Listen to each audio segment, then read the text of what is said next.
чептен элдин күчү бек дейт.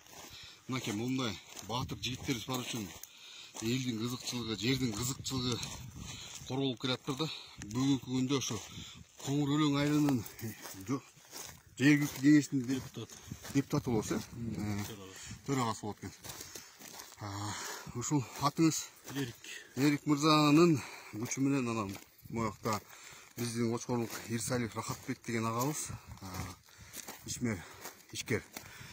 Ушул жерге энергия вырабатывающий малый ГЭС куруптур. Азыр ошону канча пайдасы бар, канча зыяндуулугу бар жөнүндө билгибиз келип ушу жергиликтүү эл менен кеңешели деп келгенбиз ушу. Чындап эле бизге да анткени Кочкор өлөнүнө да курулгантат. Сиздерге канча пайдасы болду? Бизге эч пайдасы тийген жок. Эч кандай? Эч кандай. 1 сом түшөлүк азыр мына налогдон башка эчтеке түшөлүк. Налогу да 17-16 миң сом. Калган акчасын болсо Первомайскийге, Бишкекке төгөт экен, республикаский. Ошол жака төгөт. Анан бизге төгүп бербейсиңерби? Биз деле кичине носки жамап алалы десек, колуңардан келсе алып алгыла деп чыгып кетип калдык. Жанагы майнингтер боюнча түшүнүгүңүз барбы жана? Майнинг боюнча ушу көп интернеттерден карадык. Бул электронный кошелек экен, акча жасашат экен.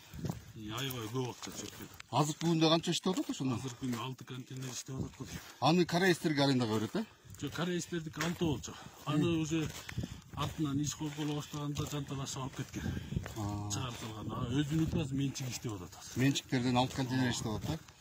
Буга чейин 12 контейнер иштеп келген. Буга чейин 12 контейнер иштеп. Демек, силерге бул электр энергия деле канча? Сиз канчадан төлөйсүз азыр, мисалы үчүн? Эл катары эле төлөйбүз. 77 дейм. Эч кандай мындай льгота болгон жокпу? Льгота эмес, ошол айткан сөздөрүн, ушу гесталарды айткан сөздөрүн толук аткарбай. Азыркыга чейин. Мен мында ойлоп аткам да, Эрик мырза.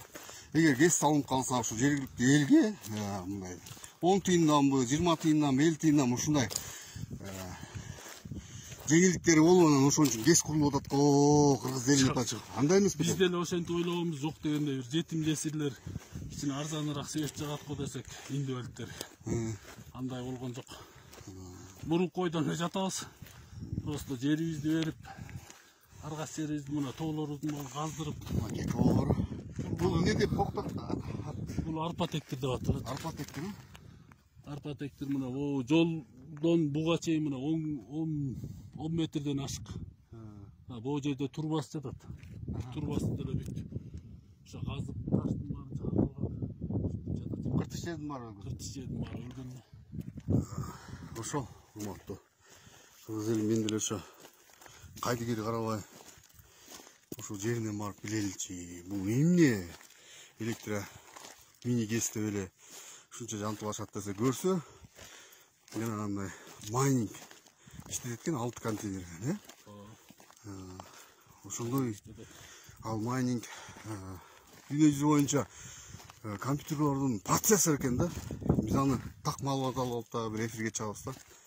Ошондуктан бүгүнкү жагдай ушундай. Азыр болсо кайка бартабыз? Азыр платинага бартабыз. Платинага. Ошол жерде казып салган жерлер бар. Ошолор дагы эле жабылбай турат.